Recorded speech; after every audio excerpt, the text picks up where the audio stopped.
18 taon na ang nakalipas, inilabas ako ng amang umampon sa akin mula sa siwang ng mga bahura. Hinugot niya ako roon. Walang nakaalam sa tunay kong pinagmulan. Pero mula pagkabata, ipinakita ko na ang pambihira kong talento sa pangingisda. Sa sandaling lumusong ako sa dagat. Kahit gaano katuso ang mga isda at alimango, kusang pumapasok sa lambat. Napansin ni Tandang Wei ang kakayahan ko. Pinagpapatapik niya ang dibdib niya at nanumpang magtatrabaho ako ng mabuti sa ilalim niya. Kalahati ng lahat ng lamang dagat na mahuhuli natin. Pinaniwalaan ko siya at 1 taon akong pumalaot ng 9 na beses. Sa bawat paglalayag, muntik na akong mamatay. Nagtiis akong magtrabaho ng 3 taon. Pero ni minsan, hindi binanggit ni Tandang Wei ang Haishan. Ang sabi niya, iniipon niya raw para sa akin. Nang makahuli ako ng isang dambuhalang haring talang itim. Ang halaga nito ay parang isang tipak ng gintong hinango sa ilalim ng dagat. Pero 3 bulok na isda lang ang ibinahagi niya sa akin. Sa wakas, hindi ko na kinaya. Sa gitna ng malakas na hangin at dambuhalang alon. Humihingal ako ng malalim. Buong katawan ko ay puno ng dugong dulot ng mga gasgas sa matutulis na bahura. Bitbit ko ang isang napakalaking haring talang itim. Pumasok ako sa bodega sa ilalim ng kargamento ng barko. Bumagsak ito ng may malakas na kalabog. Ang dambuhalang isdang pinaghirapan kong patayin sa ilalim ng dagat. Ibinagsak ko sa basang kubyerta. Magaling, Zenhai. Hindi mo ipinahiya si Tandang Wei. Makasarili niyang hinaplos ang mga kaliskis ng haring talang itim. Umangat ang gilid ng labi niya sa isang tusong ngiting malamig. Zenhai, napagod ka sa paglalayag. Dalhin mo sa bahay ang ilang dekalidad na huli na ito.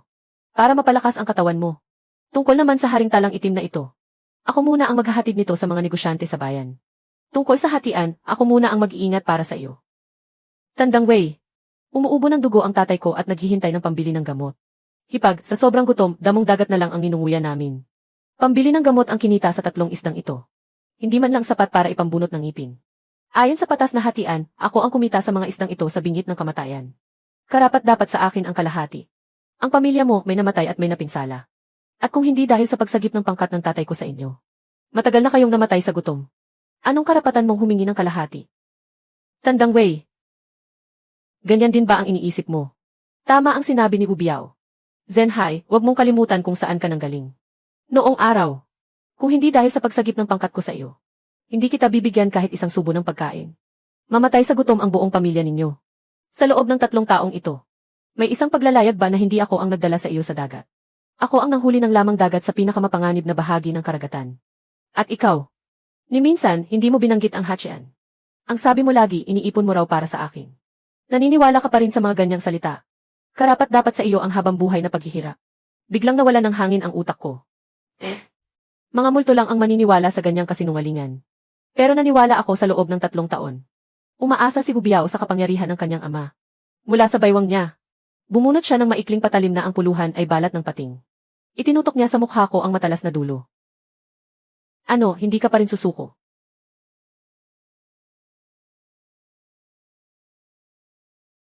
Ari ito ng kuya ko. Ibalik mo sa akin. May utang na loob ang pamilya Lin sa pagpapalaki sa akin. Ari ito ng kuya ko. Hindi kayo karapat-dapat humawak nito. Tama na ang satsat. Nagrereklamo ka bang kulang ang 3 isda? Dagdagan ko ng 10 piso. Sapat na ba? Zenhai. Dapat marunong kang makontento sa buhay. Wudakyang. Sa mga nakaraang taon, nabayaran na ng pamilya Lin ang munting utang na loob sa iyo. Bayad na ang utang ko sa higanting batik-batik na hari ng dagat. Simula ngayon, ako, si Lin Zenhai at ang mga bangka ng pamilya Wu. Putol na ang ugnayan natin. Maliit ka pa pero ang yabang mo na. Lumayas ka sa pangkat ng mga bangka ko. Tingnan natin kung paano mabubuhay ang sakitin at inutil mong pamilya. Paano kayo mabubuhay? Itinulak ko ang halos bumagsak ng tarangkahan ng bahay ng pamilya Lin. Sa bakuran, nag-ipon ang maputik na tubig sa mga hukay. Sa gitna ng malakas na hangin at ulan. Si Hipag Suwaning ay nakasuot ng manipis at luma ng kapote. Nakaluhod siya sa malamig na tubig habang nagsisibak ng kahoy. Gamit ang mapurol na palakol sa kamay. Isa-isa, hampas ng hampas. Sa basang tuod ng punong pino. Nang makita niya akong umuwi na puro sugat. Punong-puno ng pag-aalala ang mga mata niya. Pinilit niyang humiti kahit hapag ang mukha niya. Umuwi na si Xiaohai. May kalahating mangkok pa ng malabnaw na lugaw na damong dagat. Sige, kain na. Sa loob ng bahay, biglang humagulgol sa tindi ng ubo ang ama kong umampon sa akin. At nagsuka siya ng isang malaking subo ng sariwang dugo. Sa tabi ng kama, desperado at naghihirap ang ina kong umampon sa akin. Sa loob ng 3 taon, isinusugal ko ang buhay ko sa pangingisda para kay Wudakyang. Pero ni isang mainit na kainan ay hindi man lang natikman ng pamilya ko. Hindi ko na kayang tiisin pa. Kuya, patawarin mo ako. Binigyan ninyo ni nanay at tatay ng pangalawang buhay ang kapatid na ito. Pero hindi ko naprotektahan ang pamilyang ito. Si Aohai, hindi ba nagbigay ng pera si Tiyong Dakiang? Kung ayaw niyang magbigay, edi huwag. Ganoon talaga ang kuripot na si Budakiang. At hindi lang minsan o 2 beses nangyari ito. Hipag, tapos na kami. Ganap ng putol. Dapat noon pa namin siya tinalikuran. Ang buong pamilyang iyon. Matagal lang nilamon ng mga pating ang konsensya. Kapag nanatili ka roon, balang araw ay pipigain nila ang mga buto mo at gagawing sabaw. Sige na, huwag ka nang lumuhod. Kaya nating mabuhay kahit wala siya. Pumunta ka muna sa kusina at kumain. Magpalit ka ng tuyong damit. Hindi naman mabigat ang ilang salitang iyon. Pero nang makarating sa pandinig ko, parang 1,000 kilo ang bigat. Tumagos iyon diretso sa puso ko. Habang pinagmamasdan ko ang payat niyang likod. At naririnig ang pag-ubo ng ama kong umampon sa akin. Parang apoy ang kumawala sa buong katawan ko. Kapag mabuti ka, aapihin ka ng iba. Hindi pwedeng basta nalang burahin ang bawat utang. Umaasa sa langit at lupa. Pero mas mabuting umasa sa sariling sibat ng isda. Hipag. Papasok ako sa karagatan ng demonyo. Magbubukas ako ng daan para sa ating pamilya, kahit dugo ang kapalit. Hindi pwede. Puno ng malalakas na agos at mababangis na pating ang karagatan ng demonyo. Doon namatay ang kuya mo noon. Hindi ka pwedeng sumama at maghanap ng kamatayan. Hipag, ang kargamentong nakuha ko para kay Budakiang ay nagkakahalaga ng hindi bababa sa 500,000. Pero pagdating sa kamay natin, ni 5,000 ay wala tayong natanggap. Kailangan nating pasukin ang lugar na iyon ng kamatayan. Doon lang tayo mabubuhay. Ayos lang kahit mahirap tayo. Ang mahalaga, maghahanap pa ako ng ibang trabahong maglinis ng lambat. At magkukumpuni ng layag para kumita. Basta makaligtas tayo. Hindi guguho ang langit. Hindi na tayo mabubuhay kung ganito. Hindi na kaya ng matanda. Saan tayo kukuha ng pambili ng gamot? Kumita tayo sa paglilinis ng lambat sa pantalan. Kahit buong buhay tayong maglinis, hindi pa rin sapat para sa 2 botelya ng gamot. Natigilan si Hipag. Biglang umagos ang mga luha niya. Tahimik siyang tumalikod. Mula sa sirang kahong-kahoy. May inilabas na balot na pulang tela. Sa loob ay ang jade hairpin niya noong ikinasal siya. Ipinasanla niya iyon sa bayan. Para ipambili ng pinakamagandang diving suit at bangkang pangisda. Tumapang ang tingin ni Hipag. Pagkatapos, biglang naging napakaseryoso ng kanyang mukha. Mula sa pagitan ng kanyang panloob na damit. May inilabas siyang nanilaw na piraso ng balumbon na balat ng tupa. Isiniksik ni Hipag ang piraso ng balumbon sa kamay ko. Binuksan ko ang balumbon. Sa harap nito, gamit ang kupas na sinabar. May iginuhit na ilang likulikong daan ng tubig. Itinuro niya ang gitna ng balumbon. Ang maliit at halos di kapansin-pansing pulang tuldok. Ito ang lihim na iniwan ni Lolo bago siya namatay. Mapa ng agos ng gintong kaliskis. Dito sa loob, nakatala ang isang hindi pa nahukay na ilalim na agos. May pulang korales ng dugo roon. Pulang korales ng dugo. Hipag, sigurado ka ba? Sa black market ng kabisera, hindi bababa sa 10,000 ang halaga niyan. Munting high. Kahit gaano kamahal iyan, kailangan mo pa ring mabuhay para mapakinabangan. Kailangan mong makabalik ng buhay. Huwag kang mag-alala, Hipag. Kahit buhay ko pa ang kapalit, siguradong makukuha ko ang pinakamagandang korales. At iuwi ko iyon sa iyo. Para guminhawa naman ang buhay ng pamilya natin. Pagkaraan ng 3 araw, humampas ng malakas ang hangin sa dagat. Tumagos sa ilong ang malansang amoy. Sa abot tanaw, nagbunton ang mabibigat at maitim na ulap. Maagang nag-angkla ang matatandang bangkang pangisda sa bayan. Sa ganitong panahon, kumukuha ng buhay ang Haring Dragon. Nakaskwat ako sa bakuran. Sa tulong ng kalahating palanggana ng tubig. Dahan-dahan kong hinahasa. Ang bagong palitang sibat na may 3 tulis para sa pagdurugo ng isda. Lin Zenhai, ihanda mo ang mga gamit. Sumama ka sa akin sa dagat. Nakipagkasundo na ako kay Boss Kian. At lumagda na kami sa kasundoang pustahan. 10 bluefin tuna bawat buwan. Budakiang, may konsensya ka pa ba? Hindi mo ba nakikita na parating na ang bagyo? Pinapapunta mo siya sa tiyak na kamatayan. Sa kamatayan. Isa lang siyang kawawang mangingisdang walang halaga ang buhay. Magkano nga ba ang halaga niya? Yeswe, kung hindi ko siya pinakain. Matagal na sanang nabubulok sa putikan ang bangkay niya. Magsalita tayo ng diretsyo. Kapag kulang ng isang isda, magdadala ako ng mga tao para gibain ang barong-barong ninyong ito. At gawing kulungan ng baboy. Putik na putik ang tubig sa palanggana. Nakatungo lang ako. Ni isang salita ay hindi ako sinabi. Habang nakadiin sa talim ng sibat na may 3 tulis. Nahiwa ang balat ko. Tumulo ang dugo sa tubig. Lumabas si Hipag. Nakatindig ang kanyang payat na katawan. At humarang sa harap ng umampon sa akin. Sige na, Boss Wu. Umalis ka na. Enye. Aba, marunong din palang mag-isip ang biyudang ito. Lin Zenhai, 9:00 ngayong gabi. Sa pantalan bilang isa. Kapag nahuli ka ng 1 minuto, puputulin ko ang litid ng paa mo. Munting Hai. Napalayas ko na si Budakiang. Mag-ingat ka sa sarili mo. Madilim sa ilalim ng dagat. Huwag kang panghinaan ng loob. 5 taon nang kinakain ni Budakiang ang dugo at laman ng pamilya natin. Ni mga buto, ayaw niyang iluwa. At gusto pa niyang ipahuli sa akin ang 10 bluefin tuna. Para matupad ang kasunduang pustahan. Nangangarap ka pa. Hintayin mo akong mahanap ang pulang korales ng dugo. Pagsasabayin natin ang luma at bagong utang. Ilabas mo ang lahat ng kinain mo. Ilabas mo ng malinis. Ilabas mo ng malinis. Sa labas ng kubyerta pagsapit ng gabi. Inihahampas na ng malakas na hangin ang ibabaw ng dagat. Hinahawi nito ang sunod-sunod na mapuputing alon. Maliit na bangkang pangisda. Marahas na inuuga sa gitna ng dambuhalang mga alon. Sinindihan ko ang lamparang panangga sa hangin. Ibigay mo sa akin ang hipag. Ang mapa ng agos ng gintong kaliskis. Nakalatag sa mga tuhod ang punit na balumbon. Sa nanilaw na papel na balat ng tupa. Bukod sa napakaraming marka ng mabababaw na bahura. Sa bakanting bahagi sa pinakadulo. May isang linyang isinulat sa pulang tinta. Isang napakaliit na tala. Mga salitang sariling sulat kamay ni Lolo. Kahit kinain na ng tubig dagat. May banta pa ring taglay ang mga ito. Lumalakas ang hangin sa dagat. Mababa ang nakadaga na may itim na ulap. Kapag sumasalubong ang mga patay na alon. Saka lamang makapapasok sa ganitong lupain ng kamatayan. At makikita ang pulang korales ng dugo. Nakatitig ako sa linyang ito. Namamanhid ang anit ko. Kapag sukdulan na ang pagbubuo ng bagyo. At nagwawala ang agos sa ilalim ng dagat. Saka lamang mapupunit ang hamog. Kapag nakita ng karaniwang mangingisda ang ganitong langit. Matagal na silang nagsitakbuhan para iligtas ang buhay. Pero wala akong mapagpipilian. Marahas kong itinulak ang pinto ng kubyerta. Ang nagangalit na hanging dagat ay parang mga kutsilyo. Na humihiwa sa mukha ko. Lalong lumalakas ang hangin sa dagat. May dalang matapang na amoy ng alat at bulok na isda. Itinaas ko ang ulo ko at tumingin sa abot tanaw. Ang malayong kalangitan ay tuluyang nilamon ng maitim na ulap. Ang makapal na ulap ay parang isang pader na walang lagusan. Dumadagok ito na tila kayang gumiba ng bundok at baliktarin ang dagat. Diretso sa ibabaw ng dagat. Ngayon na, pinunasan ko ang nagielong ulan sa mukha ko. Mahigpit kong hinawakan ang malamig na timon. Sa gitna ng bagyo, ang mga mata ko ay nagningas na parang isang nag-iisang lobo. Humarap ako sa sukdulang dilim. Walang pag-aalinlangan kong itinodo ang makina.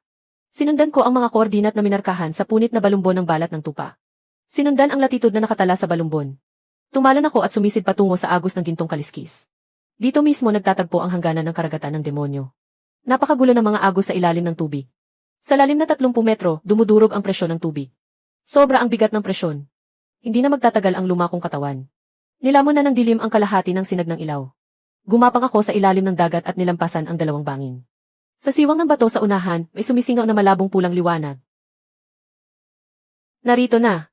Sa ilalim ng kalahating taas na sanga, nakalitaw. Ang buong katawan nitong kumikislap. Isang pambihirang pulang korales ng dugo. Kahit maliit na piraso lang ang makuha ko. Maililigtas na ang buhay ng matanda. Kinagat ko ang tubo ng paghinga. Isinantabi ko ang mga nagkalat na damong dagat at lumangway palapit. Hindi ko inaalis ang tingin ko sa bahaging iyon. Sa bahurang may korales na kumikinang sa malabong pulang liwanag. Nang malapit ko nang mahawakan ang pulang korales. Biglang sumabog ang putik sa ilalim ng dagat. Isang dambuhalang pating na may anyong halimaw. Ang umahon mula sa ilalim ng putik. Ang mapuputlang berdeng mata nito ay nagliliyab sa bagsi. Dito pala nakatira ang nilalang na ito. Malinaw na itinuturing nitong pribadong teritoryo ang pulang korales. Matindi ang kumpiyansa ng hayop na ito. Bumuka ang napakalaki nitong bibig, punong-puno ng paurong ng mga pangil at dugo. Sumugod ito para kagatin ang maskara ko. Bahagya kong ibinaluktot ang mga binti ko. At tumitig ako sa putik sa ilalim. Gamit ang agos ng tubig para itulak ako. Dumapa ako patagilid at inilabas ang kalahati ng katawan ko. Iniwasan ko ang unang pagsunggab nito. Itinaas ko ang kaliwang kamay ko laban sa alon at inabot. Isang kislot lang, kumapit ako sa hasang ng pating. 3 pulgada sa ibaba ng pwesto nito. Madulas ang mga kaliskis ng mutant na pating. May mga tinik na nakabaluktot pa atras. Sa pilitang tumagos iyon sa guwantes na goma. At bumaon sa aking palad. Kumalat ang dugo sa agos ng dagat. Lalo tuloy nagwala ang pating. Huwag kang panghinaan ng loob. Biglang sumagi sa isip ko ang habili ni Hipag. Hinugot ko sa likod ko ang 3 talim na sibat pangisda. Nanigas ang mga kalamnan ng kanang braso ko. Sinaksak ko ng buong lakas ang malambot na kartilago sa ilalim ng panga ng pating. Wala akong iniwang puwang para makawala ito. Ipinako ko ang 2 paa ko sa nakausling bahura. Mahigpit kong hinawakan ang kahoy na puluhan. Ibinuhos ko ang buong lakas ko sa sibat pangisda. Baliw na nagpumiglas ang hayop na iyon. Walang tigil ang paghampas ng buntot nito. Pinaikot nito ang putik at buhangin sa buong paligid. Ang tubig na malabo na nga, ay naging parang paliguan ng dilaw na puti. Naging zero ang aking paningin. Isa laban sa isang pating. Nagbabanggaan kami hanggang kamatayan sa ilalim ng malakas na agos. Tibay ng loob lang ang puhunan ko. Mahigit 2 oras ang lumipas. Tuluyan nang bumitaw ang pamigil sa baywang ko. Bumagsak ang patay na pating sa gilid ng bangin sa ilalim ng dagat. Diretso itong bumulusok pababa. Mabilis kong kinuha ang supot na hindi tinatabla ng tubig. Pinutol ko ang pinakamakapal na pangunahing sanga ng korales at isinara ito ng mahigpit. Hinila ko ang balbula ng pampalutang sa baywang. Nang tuluyang lumusot ako sa ibabaw ng dagat. Mabangis na pumasok ang malamig na hangin sa tubo ng paghinga. Hinila ko agad ang tubo sa paghinga. Humigop ako ng malalaki at gahaman ng hangin. Mahigpit kong niyakap sa dibdib ko ang sanga. Ang kumikislap at nakasisilaw na pulang korales ng dugo. Ayos na. Hipag, anak. May pag-asa pa tayo. Matapos kong ilabas ang bigat sa dibdib ko. Sumampa ako sa kubyerta habang hinihila ang bangka. Nakakita ako ng ekstrang kahong may kontroladong temperatura. Una, binuksan ko ang supot na hindi tinatabla ng tubig. Nilagyan ko ito ng 3 patong ng espongha sa dagat. Inilagay ko sa loob ang pulang korales ng dugo at isinara ng mahigpit. Ito ang pinakamahalagang eksena ngayong araw. Bawal magkaroon ng kahit katiting na sablay. Nang matapos ang lahat ng ito, sinulyapan ko ang kumukulong tubig ng dagat. Humihina na ang hangin at mga alon. Ang mutant na pating. Ang teritoryong inaangkin ng napakatalas na mandaragit na ito ay matagal ng magandang lugar ng mga nagkalat na kargamento. Nandito na rin lang ako. Hindi ako aalis nang walang iuwi. Patawad, Sinta, isinugal ko ang kalahati ng buhay ko para rito. Nagpalit ako ng bagong peres ng guwantes. Binuhat ko ang lambat na panalok at muling sumisid. Sumabay ako sa agos pababa. Sa bahaging protektado ng hangin ng bahura, 20 metro ang lalim. Isang kislap ng ilaw ng sulo sa kamay ko. Mga ligaw na higanting lapu-lapu mula sa malalim na dagat. Mga mamahaling abal nung may siyam na butas. Pawang pinakamaiinit na paninda. Hanggang sa hindi na kayang lagyan pa ang lambat na panalo. Saka pa lamang ako umahon na bitin pa ang saya. Sumuot ako sa loob ng bangka. Ipinagpag ko ang basang buhok ko. Tumagos sa buto ang malamig na ulan sa hubad kong balikat. Pero kumukulo sa init ang aking dugo. Ang mga dekalidad at pambihirang lamang dagat na ito ay sapat na para harapin ang gulong nasa harapan ko. Itinulak ko pababa ang balbula ng pangkontrol ng daloy. Umungal ng paos ang lumang makinang diesel. Mahigpit kong hinawakan ang timon gamit ang 2 kamay. Binutas ko ang malagkit na ulap na nasa unahan. Diretso akong nagtungo sa pantalan. Kinabukasan, pagsikat ng araw. Niebe, humahalo sa mga tipak ng yelo. Bumabagsak sa mga tisa ng bubong. Walang tigil ang kalabog. Kinukuskus ni Budaki ang kanyang mga kamay. Kasama si Gubiao, nagtipon sila sa aming bakuran. Hinarangan nila ang malaking tarangkahan. Paulit-ulit na pinapalo ang pinto. Gumapang palabas si Lin Zhenhai. Ang tapang mo na ngayon, ha? Naglakas loob kang palayain ang mga tauhan ko. Daki, ang tama na. Zhenhai. Kagabi, mag-isa siyang sumuong sa dagat sa gitna ng malakas na hangin. Anong kabulastugan ito sa ganitong panahon? Wala man lang bangkarote. Naglakas loob siyang pumalaot mag-isa. Talagang naghahanap ng kamatayan. Ikaw na matandang kapitbahay na pakialamero. Hintayin mong singilin ang buong pamilya ninyo. Sinong nagsabing mamamatay ako sa dagat? Isang malakas na kalabog. Sinipa ko hanggang sa mabasag ang tarangkahan. Hubad ang pang-itaas ko. Ang buong katawan ko ay nababalot ng dugo, tubig dagat at namuong asin. Para akong Diyos mula sa kailaliman. Matatag akong nakatayo sa bungad na parang isang dyablo. Nang makita ako ni Bubiao, naputol sa lalamunan niya ang kanyang tawa. Napasinghap siya sa malamig na hangin. Sunod-sunod siyang umubo at napayuko. Napaatras si Budakyang. Nadulas ang paa niya sa yelo. Mabuti na lang at nakahawak siya sa pader bago tuluyang bumagsak. Biglang hinawi ng isang tao ang kurtinang bulak sa pintuan. Humampas ang malamig na hangin sa loob ng bahay. Hindi man lang nakapagbalabal ng panlabas na damit si Hipag. Namumula at namamaga ang kanyang mga mata sa pagpupuyat. Dumikit sa kanyang pisngi ang gusot na buhok. Tinitigan niya ako. Paulit-ulit na gumalaw ang tuyong mga labi niya. Ngunit wala siyang mailabas na kahit isang salita. Hipag. Nakabalik na ako. Ikaw talagang pasaway. Akala ko'y ikamamatay ko ang pag-aalala sa iyo. Alagaan ninyo si Hipag. Pinunit ko ang sako sa isang hatak. Itinaas ko ang korales na nagliliwanag ng sukdulan. Isang buong tipak ng pulang korales ng dugo. Mataas ko itong itinaas. Tumama sa niebe ang nakakasilaw na madilim na pulang liwanag. Napakasilaw. Napakagandang pulang korales ng dugo. Talaga bang nakuha mo iyan sa lugar na iyon? Naku, Zhenhai. Zhenhai, napadala lang ako kanina. Natakot akong may mangyaring masama sa iyo sa dagat. Magaling, iho. May tapang ka. Iabot mo sa akin ang kayamanang iyan. Ako ang magtitiyak na maibenta iyan sa magandang halaga. Gaya ng dati, hati tayo ng pantay. Udakiang, sa loob ng 3 taon. 80% ng huli ko ang kinamkam mo. Ngayon, ilalabas na natin ang lahat ng katotohanan. Ako, si Lin Zhenhai, ay magtatayo ng sarili kong negosyo. Wala na akong anumang kaugnayan sa iyo. Naglakas loob ka. Kung wala ang mga koneksyon ko. Tingnan natin kung aling tindahan sa bayan.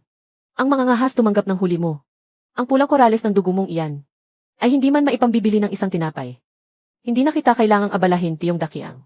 Lumaki akong anak ng mga mangangalakal. Ang tiyuhin kong biyanan ang pinakamalaking reyna ng kalakalang lamang dagat sa kabisera ng probinsya. Matagal nang kakilala ni Esa niya ang pamilya namin. Nagpadala na siya ng sagot sa amin.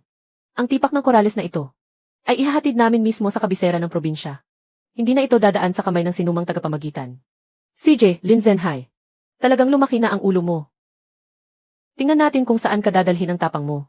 Makalipas ang kalahating oras, sinipa ni Udaki ang tarangkahan ng sarili niyang bakuran. May isang tricycle sa bakuran na nabubuga ng maitim na usok. Dalawang matitipunong lalaking nakaitim na jacket. Ang nakaharang sa tapat ng pintuan ng bulwagan. Humihitit ng sigarilyo at nabubuga ng makapal na usok. Ang pinuno nila ay nagpagpag ng abo ng sigarilyo. Mula sa bulsa niyang dikit sa katawan, ay naglabas siya ng isang kasunduan sa pustahan. At itinapon iyon sa harapan niya. Sabi mismo ni Boss Kian. Isang buwan ang taning. Maghatid ka ng 10 piraso. Mga 250 kilong tunang may asul na palikpik.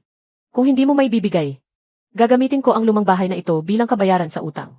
Bumulagta si Udaki ang sa hukay ng niebe. Tumulo ang luha sa kulubot niyang mukha. Tumugon si Zhenhai kay Senoraye. Kinukuha niya ang mga paninda. Kahit anong presyo, siya na ang bahala. Pero kilala ang babaeng iyon sa pagiging pihikan.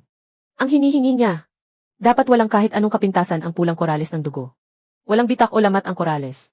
Kahit sa siwang na ito, tumubo ito ng maayos. May nakakapit na kabibe at barnacle. Kapag pilit na kinalkal, siguradong magasgas ang ibabaw. Hindi ko naman pwedeng kunin ito. At kagatin ng paunti-unti, di ba? Para sa pamilya natin. Kailangan kong muling sumuong sa karagatan ng demonyo. Para hanapin ang pinakaperpektong pulang korales ng dugo. Ganyan ka na naman, ipinapalit ang buhay sa pera. Baka isang araw. Pati sarili mo, madamay na. Ito ang lihim na resipeng dinala ko mula sa pamilya ko. Mapananatili nitong buhay ang kulay ng kayamanang ito.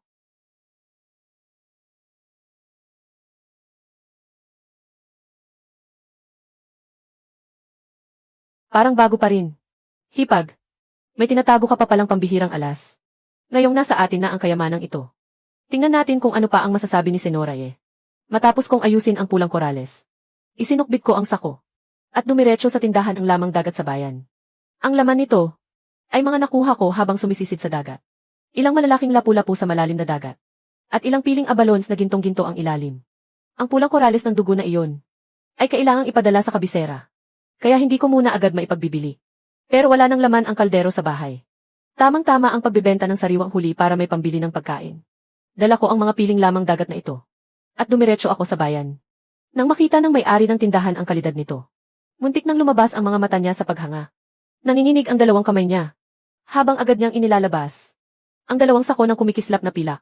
Buhat ko sa likod ang ilang dosenang kilo ng harina at pinausukang karne. Kasama ang mabibigat na baryang pilak. Malalaki ang hakbang kong umuwi. Pagdaan ko sa inabandunang bangka sa harap ng templo ng Longwang. Narinig ko ang isang malungkot at kakilakilabot na panaghoy. Putik ang buong katawan ni Budakiang. Mistulang matandang asong. Pinipisil sa gitna ng mababahong patay na isda at nabubulok na hipon. Boss Kian, parang awa mo na. Dagdagan mo pa ng ilang araw ang palugit. Sigurado akong mahuhuli ko ang panindang kailangan mo. Palugit. Magkano ba ang halaga ng mga buto mong iyan, matanda? Kinuha ko na ang huling 2 sirang bangka ni Budakiang. Ipinakumpiska ko na. Matandang Gu, sabi mo wala kang makinang pangbutas ng diamante. Bakit ka pumirma sa kasunduan sa pustahan? Nang makita ko ang desperado at api ng anyo, napangiti ako ng malamig. Ang gumagawa ng masama ay masama rin ang kahihinatnan. Ang balik ng karma, ang bilis dumating. Hindi ako huminto. Nagpatuloy ako sa paglalakad. Kakapasok pa lang niya sa bakuran ng kapitbahay na wasak na wasak. Mula sa loob ng bahay, narinig ang sigaw ng hipag niya sa paghingi ng saklolo. Ilabas mo ang pulang korales ng dugo. Pilay na lumapit si Budakiang, unti-unting itinutulak siya patungo sa sulok. Wala nang umatrasan ang hipag niya. Subukan mo pang humakbang pasulong. Hahatawin kita hanggang malumpo ka. Sinungaling ako. Yumaman ng todo si Lin Zhenhai ngayon. Sabi ko na nga ba? Kaya naman natural lang na humingi ng kaunting tulong ang nakatatanda.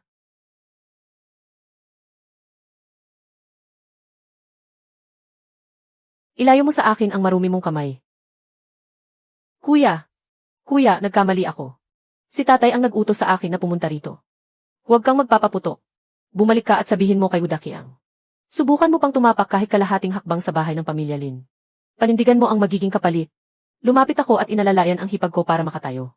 Nang may awa, tinitigan ko ang dugo ang marka sa pulsuhan niya. Hipag. Mula ngayon, lagi mong dalhin ang patalim na ito. Kahit sino pa iyan. Subukan lang ng sinuman na insultuhin ang pamilya Lin o apihin ka. Agad kong bubunot ng patalim. Kahit bumagsak ang langit. Buhay ko ang ipantatanggol ko sa iyo. Namumula ang mga gilid ng mata ng hipag niya. Sumugod siya sa mga bisig ko. Mahigpit niya akong niyakap. Mariin siyang tumango. Binitiwan ng hipag niya ang mga kamay niya. Tumalikod siya at pinahid ang mga luha gamit ang likod ng kamay. Napako ang tingin niya sa nakabukas na sako ng abaka sa sahig. Zenhai, ang mga iyan ay. Ipinagpalit ko sa kalasag ng dragon sa malalim na dagat at sa ilang abaan. Hindi na tayo magkukulang sa pambili ng pagkain. Hipag, itabi mo ng mabuti ang mga ito. May tumigas na pilak na barya sa mga daliri niya. Nanuyo ang lalamunan ni Suwaning. Kaunting paninda lang ito, pero napakalaki ng perang kapalit. Sulit na sulit sa ganitong halaga. Maliit na halaga pa lang iyan. Hintayin nating maibenta ang pulang korales ng dugo. Makakabili tayo ng malaking bahay na may bakuran. Bahay na may bubong na tisa. Unahin muna nating punuin ang tiyan mo. Hindi napigilan ni Suwaning ang mapatawa ng malakas.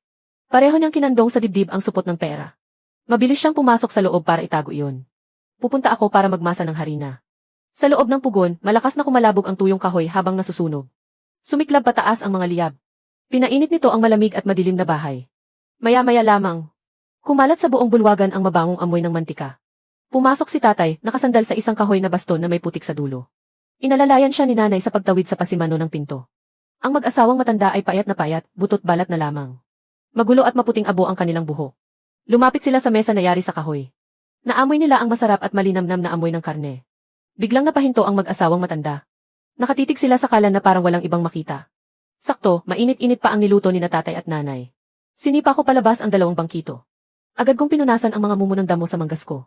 Lumapit si Suwaning, tangan ang dalawang malalaking mangkok na yari sa magaspang na palayo. Umuusok ang bagong luto niyang pansit. Nakapatong ang maninipis at kristal na kikinang nahiwa ng karne. Saka sinabuyan ng matingkad na berding sibuyas. Tumutulo ang mantika. Dahan-dahang naupo ang matandang lalaki. Sumandok siya ng kaunting pansit. May kasamang kalahating hiwa ng karne, saka isinubo. Mabagal siyang umunguya. Ilang ulit na umakyat baba ang magaspang niyang gulong-gulungan. Salamat sa Diyos, nakadilat pa ako. May narating na ang anak ko. Nay, ano nang ginagawa ninyo? Mahal ang karne na ito. Sa pangingisda sa dagat, buhay ang isinusugal mo para kumita. Kumain ka pa. Magkasama tayong dalawa, iisa ang butot laman. Kumain ka lang ng pansit. Kumain ka lang ng pansit. Tahimik lang si Suwaning. Ang karne sa mangkok niya ay inilipat lahat sa aming dalawa.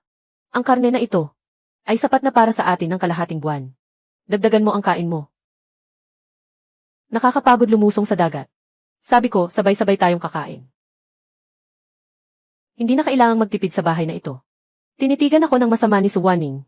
Yumuko siya at malakas na sumimsim ng pansit. Isang butil ng luha ang tumulo sa gilid ng mesa. Pinanood kong mabusog ang buong pamilya. Sumandal ako sa sandalan ng upo ang kahoy at maluwag na napabuntong hininga. Sa wakas, magbabago na rin ang mahirap naming buhay. Pagkaraan ng 3 araw, nagtungo kami sa bahura ng Pangil ng Pating. Hitik sa mga bahura ang bahaging ito ng dagat. Kakahulog ko pa lamang ng ilang lambat panghuli ng alimango sa dagat. Nang may marinig akong malakas na tunog ng nabaling tabla sa hangin. Sinundan ko ang direksyon ng tunog. Isang luma at sira-sirang bangkang uwak. Ang sumabit sa pagitan ng dalawang matutulis na bahura. Walang tigil ang pagpasok ng tubig dagat. Si Tandang Wei, ang veteranong kapitan, ay mahigpit na nakakapit sa nabaling palo. Kalahati ng katawan niya ay nakababad sa tubig habang nanginginig. At anumang sandali, tatangayin na siya ng malaking alon. Pinandar ko ang maliit kong bangka. At binuksan ng todo ang makina. Sumugod ako sa harap ni Tandang Wei. Hinubad ko ang aking panlabas na damit. Kinagat ang lubid at sumisidiretso sa dagat. Nakahawak ako sa gilid ng bangka. At bigla kong sinunggaban ang kwelyo ng matanda. Pilitan ko siyang hinila. Pabalik sa maliit kong bangka. Lin Zenhai. Iniligtas mo ang buhay ng matandang ito. Bahagyang kumunot ang noo ko. Mabilis ang kilos mo. Kumuha ako ng gamot sa sugat mula sa bag. At maingat itong ibinudbod sa binti ni Tandang Wei. Sa ibabaw ng sugat. Habang binabalutan ko ito, mababa ang boses kong nagsabi.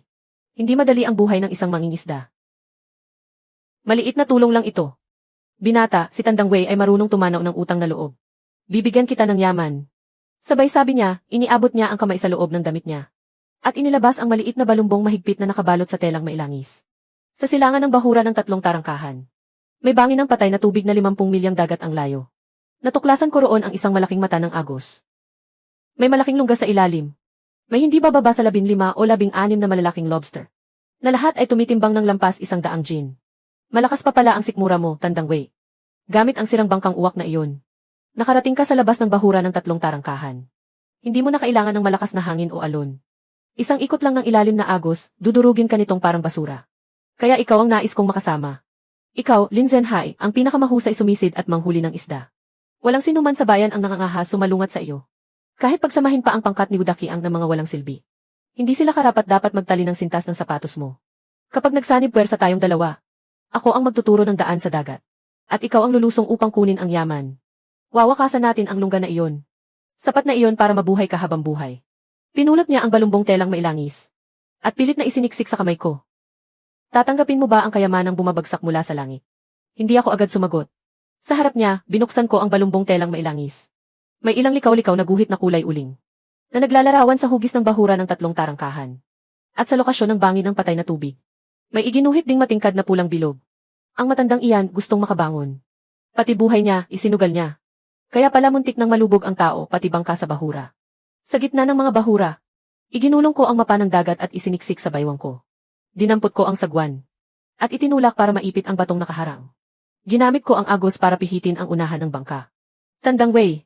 Bumalik tayo sa pampang at gumawa ng matibay na bangkang malalim ang kasko. Kung gusto mong kumita at mabuhay, kailangan mong tumapang.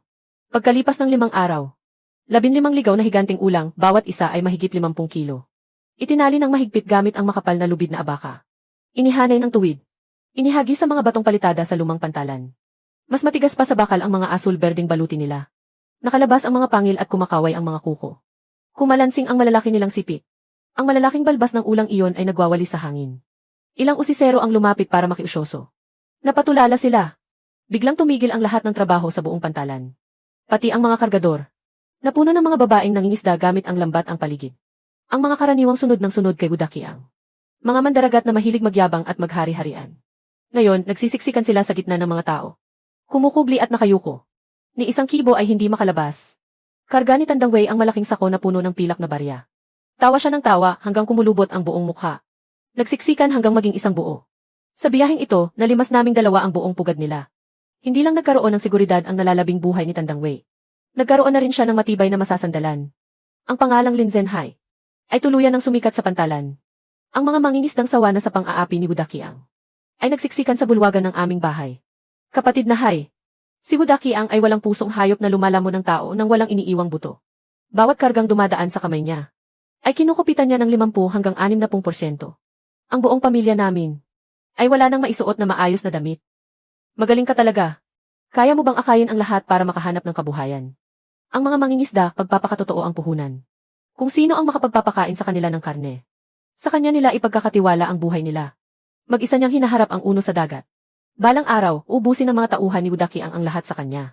Hihilahin ang laman sa mga buto at sisipsipin ang utak. Isang sipako lang, tumilapon ang mahabang bangkong nakaharang. Pinuno ko ang 3 malaking mangkok ng pinakamatapang na alak.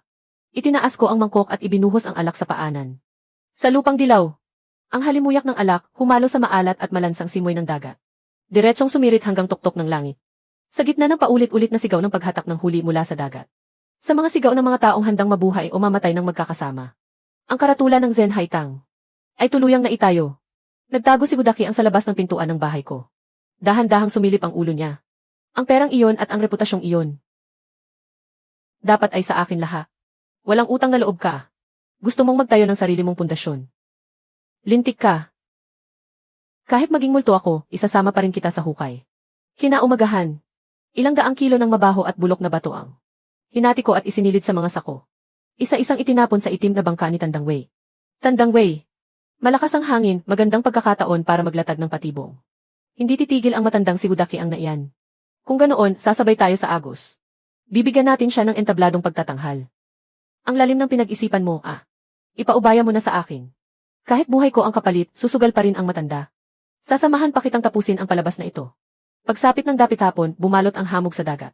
Nilabanan ng bangkang uwak ang hangin at alon palabas ng daungan. Mahigpit na binalutan ng makapal na lona ang kubyerta. Halos lumubog na ito sa bigat ng kargamento. Umaalog ng todo habang pumapasok sa bangin ng itim na hangin. Bago pa kumalat ang balita, ipinagbili na ito ni Wudakiang sa mga pirata ng bangin ng itim na hangin. Sun Mazi. Pinangunahan ni Sun Mazi ang mga tauhan niya sakay ng 2 mabilis na bangka. At agad silang humabol. Kinugkob nila ito mula sa magkabilang panig. Huwag ninyong paalisin ang bangkang uwak. Tumalon si Son Mazi sa kubyerta habang hawak ang kutsilyo. Isang sipalang tumilapon ang lona. Puno ng walang halagang mababahong bato ang bangka. Wudaki ang matandang pilay na guya ka. Lakas ng loob mong kalabanin ako. Nang hapong iyon, mga tauhan ni Son Mazi ang sumipa palabas sa kanya. Sa sirang pantalan ng mga bangka kung saan nagtatago si Wudaki ang. Pinagulong nila siya sa lupa habang hinahanap ang mga ngipin niya. Hindi lang nila binali ang isang paa niya. Giniba pa nila ang huli niyang taguan. Wala nang mapuntahan si Wudaki ang. Gumapang siyang parang bunto ng puti. Papunta sa bakuran ng bahay namin. Hipag, tulungan mo ang kuya mo. Zenhai. Isa lang siyang ampon na napulot sa daan. Tayo ang tunay na pamilya rito. Yaman na ang tinatamasa niya. Hindi naman niya hahayaang mamatay tayo sa gutom. Umalis ka rito. Si Zenhai ang anak kong ako mismo ang nagpalaki mula pagkabata. Ipinagkait mo ang parte ni Zenhai sa kita. Dahil sa iyo, wala nang pambili ng gamot ang matanda. Naisip mo ba kahit minsan na kuya kita? May mukha ka pa para banggitin ang dugo ng pamilya. 3,000 pilak na halaga ng lamang dagat ang ninakaw mo sa akin sa loob ng 3 taon. Matagal mo nang sinipsip hanggang matuyo ang kaunting ugnayan nating dugo. At habang si Budakyang ay itinataboy na parang pusang gala. Biglang umalingaw mula sa labas ng pantalan ang sunod-sunod na nakabibinging busina. Isang marangyang puting yet na may 3 palapag. Ang humawi sa malalaking alon. Maayos itong dumaong sa wasak na pantalan ng look ng longwang. Bumukas ang pinto ng silid ng barko. Isang babaeng nakasuot ng malalim na kulay ube at bukas na sutlang balabal ang bumaba. May puting balabal siyang balahibo ng mink sa balikat. Siya ang reyna ng kalakalang lamang dagat sa kabisera ng lalawigan. Si Ye Sanyang. Marahan siyang bumaba sa rampa, suot ang matataas na takong. Buong-buo ang dating niya. Kaakit-akit siya, pero ramdam ang mabigat niyang otoridad. Sa gitna ng kanyang mga gwardya, tuwid siyang naglakad papunta sa akin. Iniabot ng kanyang tauhan ang isang parisukat na kahungyari sa dilaw na peras na kahoy.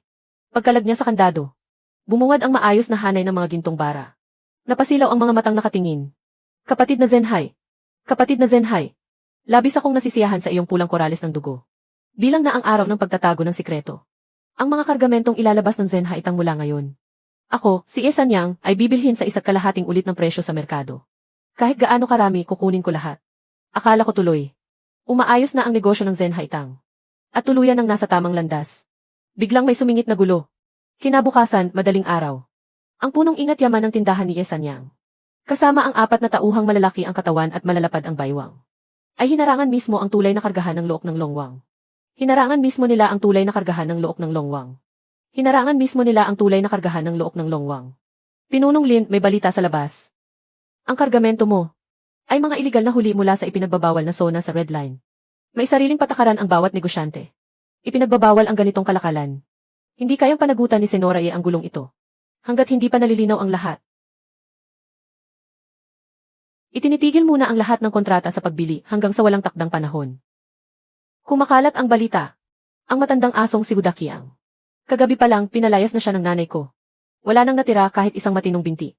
Ngayon, akala mo kung sinong malaking alon. Dahil lang pinag-iinitan ninyo ang negosyo ninyo. Ang punong tagapamahala. Sabihin mo kay Senora Ye pagbalik mo. Gusto niyang subukan kung tunay o peke. Kami mismo ang maghahatid sa kanya sa laot. Para makita niya ang tunay na mundo. Halos mabulunan sa pagkain ang punong tagapamahala. Nagulo ang kumpas ng pag-ikot niya sa hawak na walnut. Inayos niya ang salamin at inayos ang usapan. Ginagawa lang namin ang nararapat. Patnugot, kakaiba ang galaw ng dagat. Bumalik kayo agad at magbigay ng balita. Baka mahuli kayo at abutan ng mataas na tubig. Hindi na napigilan ng mga mangingisda sa paligid. Nagsipagtawanan sila ng malakas. Namula ang mukha ng punong tagapamahala na parang atay ng baboy. Matagal bago niya naisambit ang isang mabuting salita. Kasama ang tauhan niya, yumuko silang pumasok sa sasakyan. Nang gabing iyon, umuwal ang hangin mula sa dagat. Hubad ang aking katawan mula baywang pataas. Nagtatahi ako ng lambat sa bakuran. Sa ibabaw ng matitibay kong kalamnan, ay kumikislap ang pawis at bakas ng mga lumang sugat. Hipag. Lumapit siya na maihawak na mangkok ng mainit na sopas ng pipino daga. At tumayo sa tabi ko. Punong-puno ng pag-aalala ang mga mata niya. Zenhai, tama na ang pagkukumpuni. Uminom ka para uminit ang katawan mo. Matapang ako kanina sa araw. Hindi ko sinasadyang agawin ang eksena. Masalimuot ang pinagmulan ni Senora Ye. Walang pinapanigan, itim man o puti. Kailangan kong ipaintindi sa kanya. Nandito ako para protektahan ang pamilya Lin. Hindi niya maaaring paglaruan ang pamilya namin. Hipag-warning. Makinig kang mabuti. Buhay ko man, hindi ko kakayaning mawala ka, Hipag. Kung nakikita man ito ng panganay natin mula sa langit. Siguradong masaya siyang nakikitang naitatag ni Zenhai ang tahanang ito. Siguradong matutuwa siya. Pagkalampas ng taong ito, kailangan nating humanap ng magandang araw para matupad ang pagsasama ng dalawang kaawa-awang batang ito. Kahit pinulot lang natin siya noon, matagal na siyang tunay na bahagi ng pamilya Lin. Laman at buto na hindi kailanman mapaghihiwalay. Kinabukasan, ako ang nagpatakbo ng bangkang pangisda.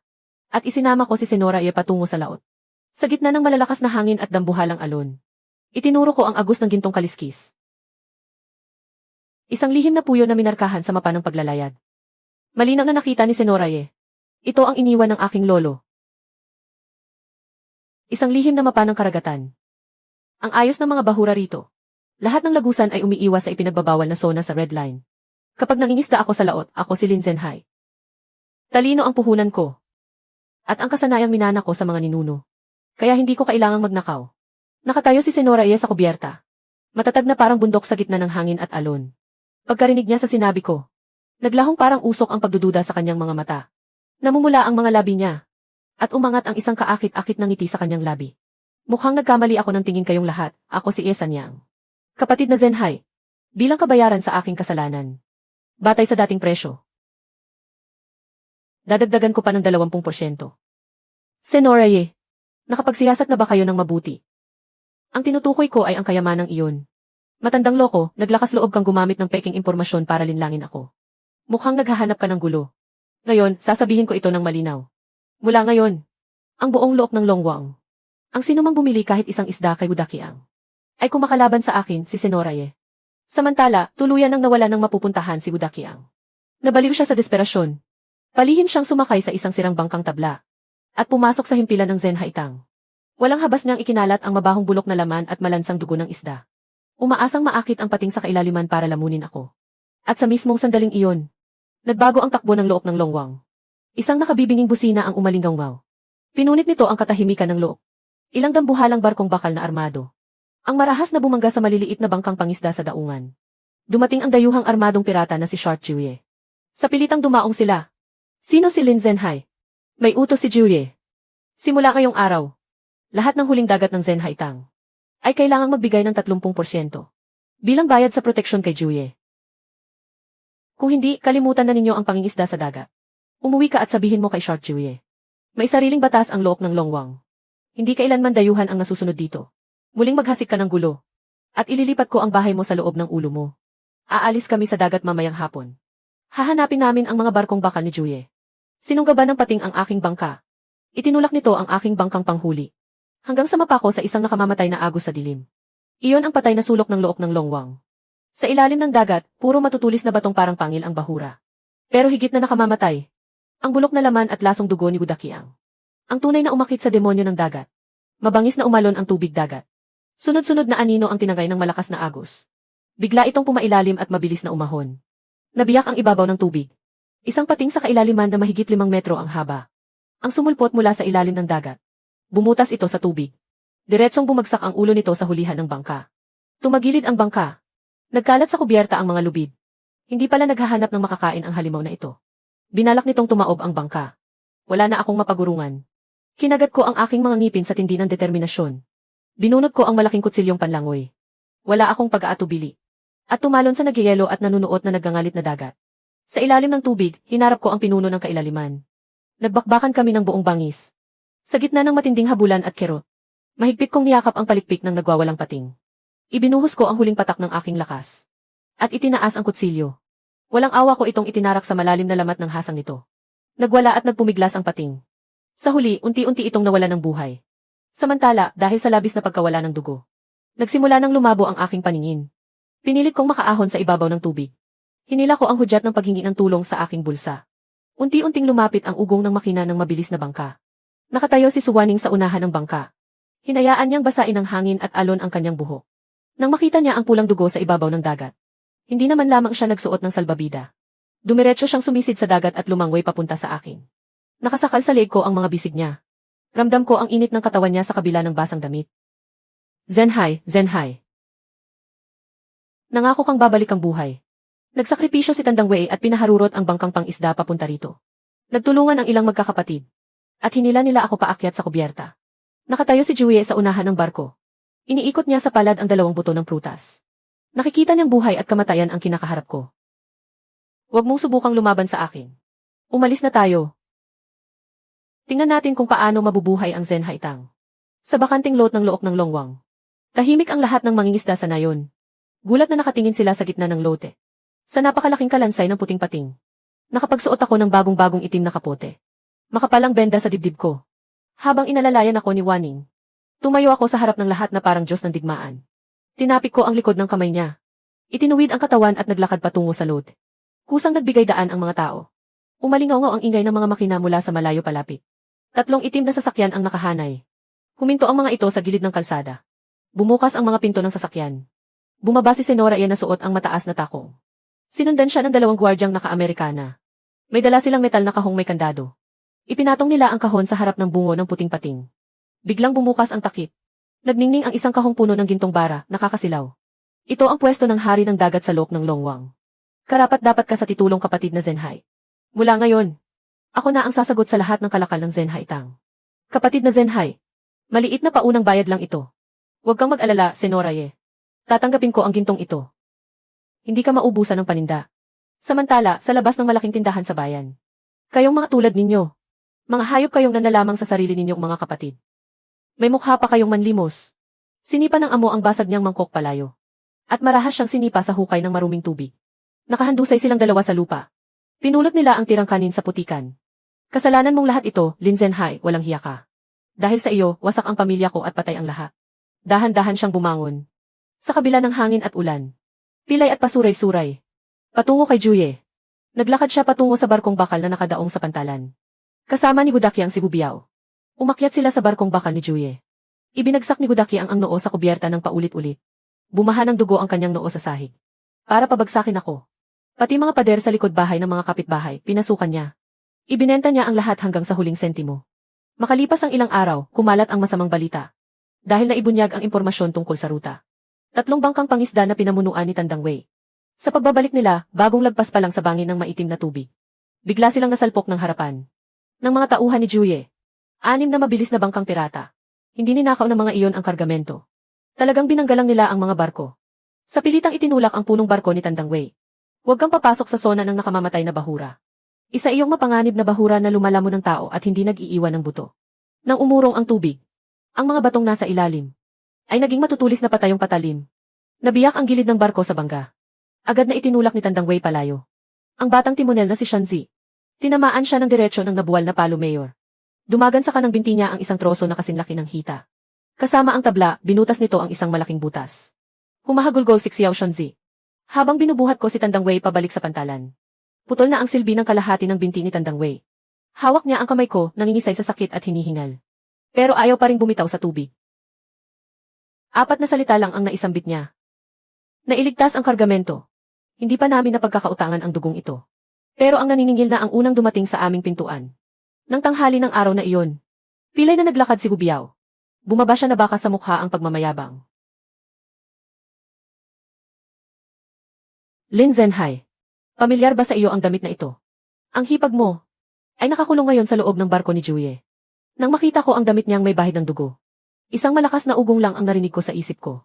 Biglang lumiit ang mga mata ko. Sabi ni Juye, gusto mo siyang mabuhay. Isuko mo agad ang kumpletong mapa ng paglalayag. Pagkatapos, umalis ka na patungong isla ng demonyo. Lumuhod ka at 3 beses yumukod kay Juye. Kung hindi pagsapit ng ganitong oras bukas. Ulo ni Suwaning ang ipapadala namin. Zenhai, huwag kang padalos-dalos. Ang gusto ni Juye ay kontrol sa loob ng Longwang. Hindi niya basta-basta gagalawin si Waning. Habang patuloy kayong nagpaparaya, lalo silang umaabuso at lalong lumalampas sa hangganan. Pupuntahan ko ang hipag ko at iuwi siya. Sa isang abandonadong kubong kahoy sa isla ng demonyo. Rumaragasa ang hangin dagat sa butas ng dingding. May mga bakas ng dugo sa noo ni Suwaning. Pero nanatiling matigas ang kanyang titig. Ang ganda pala ng babaeng ito. Kaya pala ganoon na lang ang pag-aalala ni Lin Zenhai. Subukan mong galawin kahit isang hibla ng buhok ko. Pipirasuhin ni Xiao Hai ang laman ng katawan mo. At isa-isang ihagi sa mga pating. Kapag nagsawa na si Juye, ako naman ang maglalaro sa iyo. Humalakhak ang pirata at sumugod. Sa mismong sandaling iyon, biglang umiwas si Waning. Bumunot siya ng matulis na panusok ng buhok mula sa manggas. Itinarak niya ito sa likod ng kamay ng pirata. Napahiyaw ang pirata at napaurong. Isang malakas na sipa ang ibinigay ni Waning. Napatumba ang lamparang digaas sa tabi. Sa isang iglap, nilamon ng apoy ang kubong puno ng tuyong dayami. Diretso kong isinadsad ang mabilisang bangka sa dalampasigan. Bitbit ang sibat pangisda, sumugod ako sa makapal na uso. Nilalamon na ng naglalagablab na apoy ang kubong kahoy. Ang piratang nasaksak. Itinaas ang lumang rifle at itinutok kay Suwaning. Iha, pasasabugin kita. Inihagis ko ang baril. Agad kong hinablot at mahigpit na niyakap si Waning na nanghihina. Namumula ang paligid ng kanyang mga mata. Patawad, nahuli ako. Hindi ka nahuli. Basta dumating ka. Hindi kailanman huli ang lahat. Balot ng uling at abo ang mukha niya. Bumuhos ang kanyang mga luha. Mahigpit niyang hinawakan ang kwelyo ko. Sa labas, bahagyang umalinggaw ang alinggaw ng makina ng mabilisang bangka. Malapit na ang mga tauhan ni Juye. Sa likod ng kubo ay may mabatong dalampasigan. Iwasan natin ang harapang dalampasigan. Sumisid tayo sa dilim. Pulang-pula ang langit sa liwanag ng malaking apoy. Kinalagkad ko si Waning papunta sa mabilisang bangka. Tumalon ako sa pwesto ng piloto. Itinulak ko ng todo ang silinyador. Binalot ng propeller ang dagat at nagpaalimbukay ng puting alon. Ginamit ng mabilisang bangka ang dilim ng gabi bilang kublihan. Humagibis kami sa gilid ng baybayin patungo sa bayan. Humahampas sa mukha ang hangin sa gabi na may dalang tubig dagat. Nakakakilabot sa buto ang alat. Isinuot ni Waning ang Amerikana ko. Naupo siya sa upuang katabi ng driver. Lingon ng lingon maya-maya. Tingnan mo ang isla ng demonyo na nasusunog sa likuran. Nakalagpas na tayo sa mga humahabol. Dinala ko si Waning pabalik sa bayan. Sa sandaling ito, hindi ko na mapigilan ang pagnanais kong pumatay. Halos isang buong binti ang nawala kay Tandang Wei. Muntik nang mamatay si Waning. Sa dagat, hindi kailanman nasusunod ang batas ng katuwiran. Ang tanong lang, kaninong patalim ang mas matalas? Kasi sikat pa lang ng araw. Isang kapansin-pansing marangyang yate ang humawi sa mga alon. Mayabang itong sumiksik sa lumang pantalan. Bumaba ng barko si Senora yan na naka-high heels. Hinubad niya ang guwantes na katad. Mga daliring may matingkad na pulang pahid ng barnis. May hawak na sigarilyong manipis. Si Juye ay isang hampas lupang mandaragat lamang. Nagkalakas loob siyang galawin ang kasosyo kong si Senora Ye. Ituring mo ang mga bala bilang dagdag kong ambag sa puhunan. Bugbugin mo siya ng husto. Wasakin ninyo ang buong pangkat ng mga barko ng matandang iyon. Malaki talaga ang pusta ni Senora Ye. Ang kinatatakutan ko lang, baka masyadong malaki ang gulo at hindi na natin matakpan. Ako ang bahala sa pera. Ikaw na ang dumiskarte kung paano ito tatapusin. Inalog niya ang abo ng sigarilyo. Hindi pa man bumabagsak ang mga salita niya. Gumapang at gumulong si Oshunzi palayo. Sumugod mula sa direksyon ng dalampasigan. Nalaglag pa ang isa niyang sapatos habang tumatakbo. Kuya Hai, may malaking nangyari. Sa dalampasigan, lahat sila patay na. Puntahan natin at tingnan. Nasa mababaw na dalampasigan ako malapit sa pampang.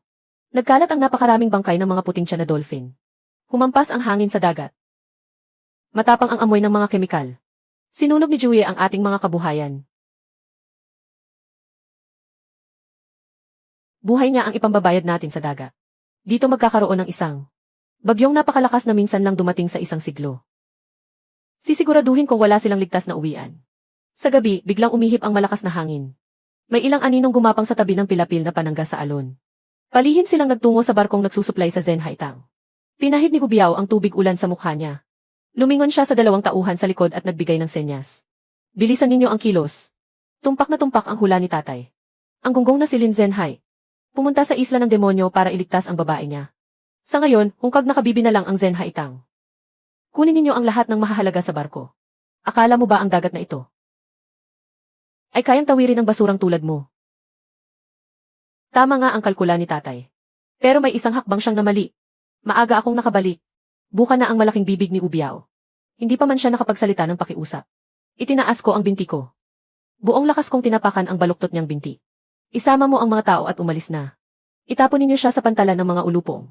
Sumagot si Xiao Shunzi. Itinali niya si Ubiao sa sako. Kinalagkad niya palabas ng barko na parang asong patay. Makalipas ang kalahating oras. Sa direksyon ng pantalan ng mga ulupong. Sunod-sunod na umalingaw ang mga sigaw ng pagdurusa. Umalingaw sa kalangitan ng gabi ang nakakikilabot na mga hiyaw. Sa kabilang panig, sa lumang bahay ng kapitbahay sa bayan. Dalawang bareta ang nagpilipit sa tarangkahan hanggang mabali ang trangka. Marahas na ibinangga at binuksan ang malaking pinto. Pumasok si Gudaki ang kasama ang 4 na tauhan. Mayabang siyang humakbang papasok sa bakuran. Matandang ayaw pang mamatay. Huwag kang magbingi-bingihan at magpipipi. Sa oras na ito, naging kalansay na sana si Lin Zenhai. Ibigay mo na ang pera, bilis. Ipagagawa kita ng magandang kabaong. Ni Ilaw, walang nakabukas sa loob ng bahay. Iniluwa ni Gudaki ang upos ng sigarilyo. Nagbigay siya ng hudyat. Pumasok ang 2 tauhan na may dalang flashlight. Nakaumbok ang malaking kumot sa kama. Natutulog ka pa. Isang tauhan ang lumapit at hinawi ang kumot. Biglang bumulusot ang isang bakal na tubo. Klak! Bumagsak hanggang dulo ang martilyo ng dobleng baril. Nakasuot si Tandang Wei ng lumang Amerikana ng sundalo. Nakaikis ang mga binti niya sa gilid ng kama. Mariing nakadiin sa pagitan ng mga kilay ni Budakiang. Kayong mga wu. Kapag nangahas kang galawin kahit isang daliri sa pamilya Lin ngayon. Gagawin kitang pataba. Sandali, hindi ito pagkakaunawaan. Puwitan ng baril. Malakas na bumagsak sa tulay ng ilong ni Budakiang. Tumalsik ang dugo sa lahat ng direksyon. Tinapik ni Tandang Wei ang supot ng tabako. Bumagsak si Budakiang ng malakas. Lumuhod siyang tuwid at matatag. Nakita ng 4 na tauhan sa likuran niya ang nangyari. Sabay-sabay silang lumuhod sa isang hanay. Ni hindi sila makatingala. Lalong lumalakas ang ulan sa gabi. Nakatayo ako sa pantalan. Tinititigan ko ang malaking simbolo ng ipuipo sa mapa ng dagat. Parating na ang superbagyong minsan lang mangyari sa loob ng isang siglo. Isang bagyong parang katapusan ng mundo. May kasamang dambuhalang alon na 10 metro ang taas. Lubusan nilamon nito ang karagatan ng demonyo. Pinapatakbo ko ang pinatibay na mabilis na bangka. Gaya ng isang putikang palos. Itinulak ko ang dambuhalang barko ni Shark Chue. Na mabigat at bakal ang pagkakagawa. Tuwirang itinuro ito sa markang nasa mapa ng dagat. Ang laberinto ng nakamamatay na agos sa ilalim ng dagat. Sa gitna ng bagyo, nawala ng silbi ang kumpas. Tuluyang nawala ng kontrol ang mga barkong bakal. Hindi na makausad si Chue. Napakalakas ng higop ng ilalim na agos.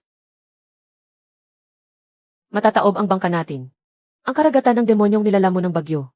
Umaabot sa langit ang dambuhalang mga alon. Mga pader ng tubig na kasintaas ng 3 palapag. Sunod-sunod na humahampas sa unahan. Pinapatakbo ko ang binagong mabilis na bangka. Tumatalon sa ibabaw ng mga tuktok ng alon. Sagad ang apak ko sa silinyador.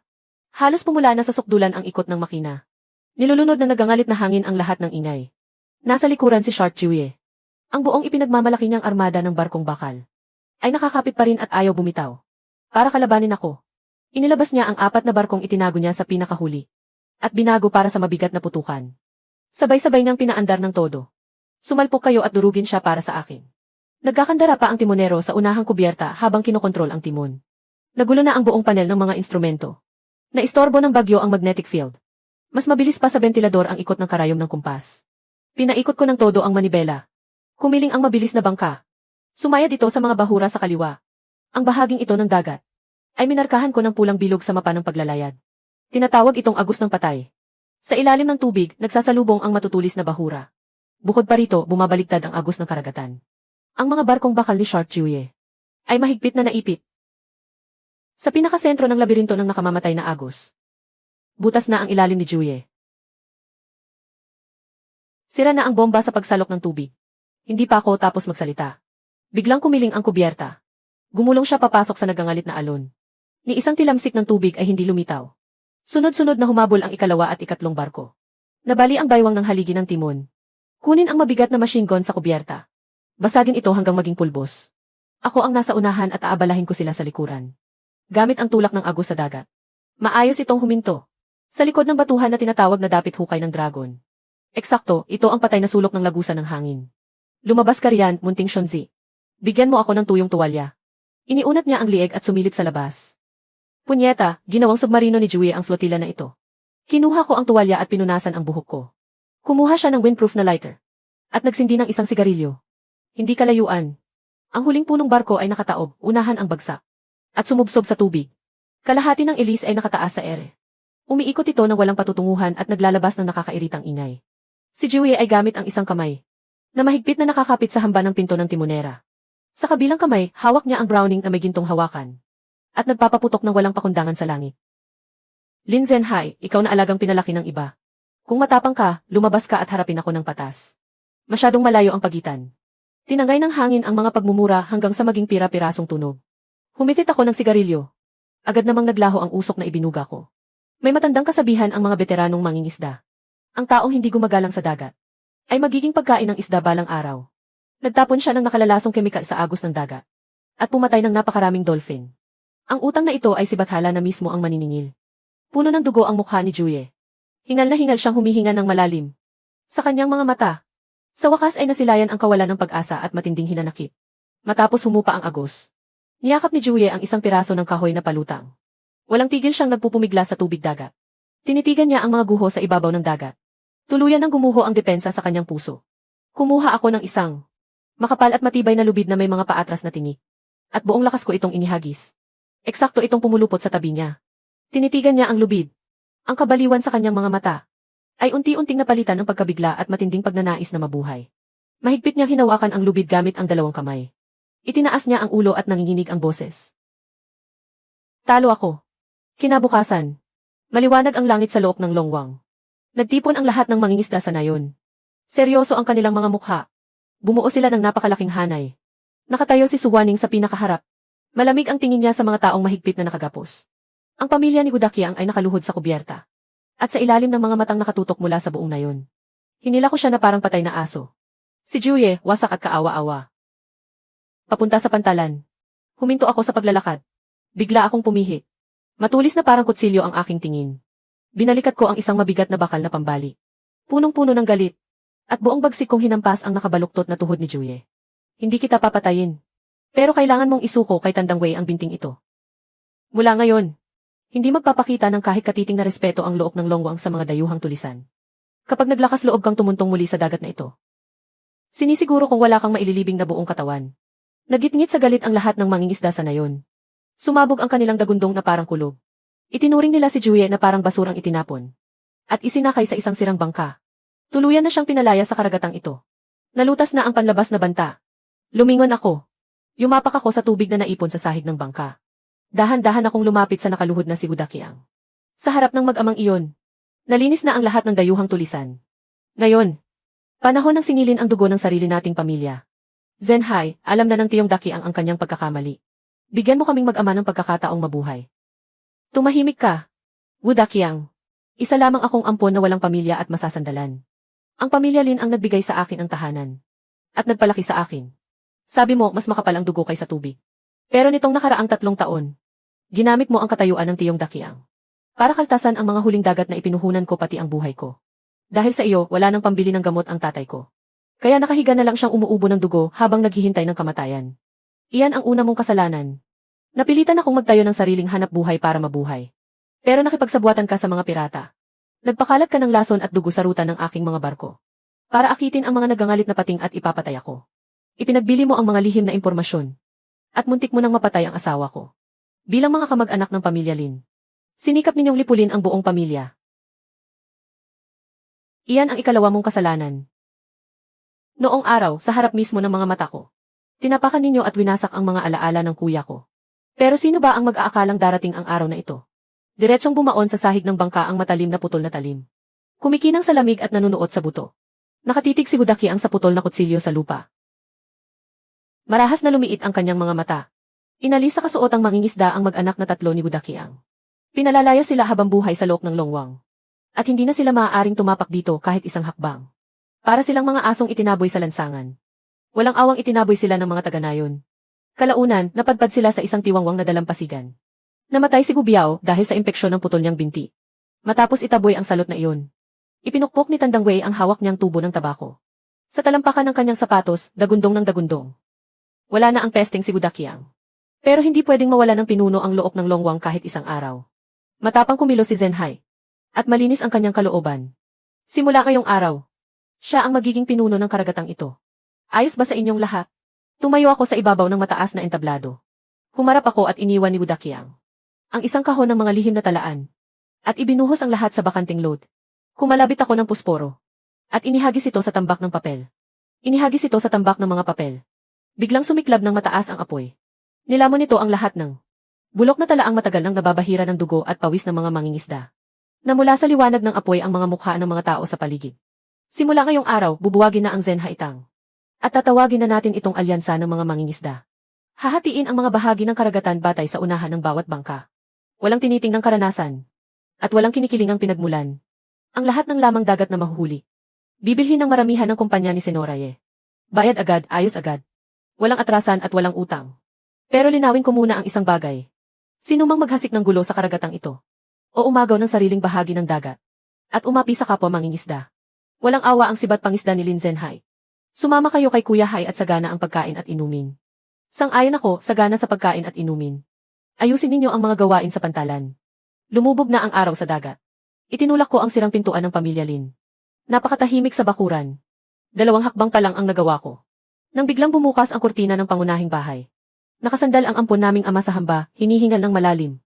Ang pares ng saklay na kasama niya ng kalahating taon ay itinapon sa labas ng pintuan. Ayaw niyang magpahawak sa iba. Sarili niyang inaabante, hakbang-hakbang. Kahit pasuray-suray. Matatag pa rin ang bawat tapak. Dali-dali akong humakbang palapit. At inalalayan ang kanyang siko. Mabuting bata ka, hindi mo pinahiya ang pamilya Lin. Lumabas si Suwaning, inalalayan ang aming inang umampon. Nang makita kaming dalawa, kapwa namumula ang aming mga mata. Punong-puno ng luha ang mga mata ng aming ina. Hinila niya agad si Suwaning palapit. At hinila rin ako. Diretso niya kaming kinalagkad papasok sa bahay ng pamilya Lin. Sa harap ng mga tapyas ng aming mga ninuno. Diretso sa itaas ang usok ng insenso. Zenhai. Zenhai. Hindi man ikaw ang isinilang mula sa sinapupunan ko. Matagal ka ng bahagi ng pamilya Lin. Hindi mapaghihiwalay na laman at buto. Maagang pumanaw ang kuya mo. Sa nakalipas na 2 taon, itinaya mo ang buhay mo para protektahan si Waning. Nasaksihan ko ang lahat. Ngayon, ako at ang tatay mo ang magpapasya. Itatakda namin ang kasalang ito. Pumili kayong dalawa ng araw at magpakasal. Sinong maglakas loob na magsismis sa likuran ninyo? Pupunitin ng matanda kong asawa ang bibig niya. Makalipas ang 1 buwan. Sa loob ng Longwang, dumating ang pinakamaringal na pagdiriwang na walang kapantay sa kasaysayan. Nagsiksikan ang 100 sasakyang dagat. Sabay-sabay ang putok ng mga paputok. Malalaking pulang parol. Ang nakasabit sa bawat sasakyang pangisda. Suot ko ang bagong kasuotang pangkasal na salitan ang itim at pula. Sakay sa 8 taong pasa na palangkin. Sa gitna ng 10 milyang pulang palamuti. Formal na ipinakasal si Waning sa pamamagitan ng tagapamagitan. Pumasok si Suwaning sa pintuan. Nakalilang kasuotan si Senoraye. Nagpadala siya ng 1 buong kahon ng mga gintong ladrilyo bilang regalo sa kasal. Kapatid na Zenhai, naway tumanda kayong magkasama hanggang sa puti ang inyong buhok. Sa hinaharap, alalakihin nating magkasama ang pamilihan ng malalim na dagat. Magsalita ka ng diretsyo, Senoraye. Tinitiyak kong kikita ka at hindi malulugi. Pagsapit ng tagsibol sa sumunod na taon. Banayad ang ihip ng hangin sa dagat. Humahampas ang alon, nagkikislapan na parang gintong alikabo. Suot ni Suwaning ang mahaba niyang bestidang mapusyaw na asul na seda.